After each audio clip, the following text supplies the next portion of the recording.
சிவபெருமானை நாம் லிங்க ரூபமாக வழிபாடு பண்ணுகிறோம். இறைவன் அருவமும் உருவமும் இல்லா அருட்பெரும் ஜோதி வடிவானவர்.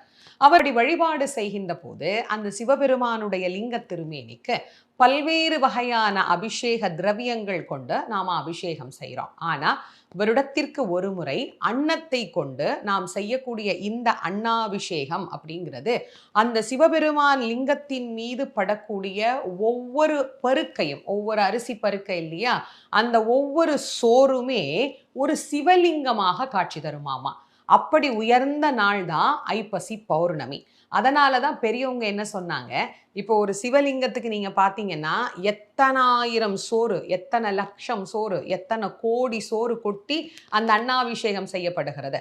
அப்போ ஒரே நேரத்துல அத்தனை கோடான கோடி சிவலிங்கங்களை தரிசனம் செய்த புண்ணியம் அப்படிங்கிறது நமக்கு கிடைக்கும். அப்ப நமக்கு சொர்க்கம் தானே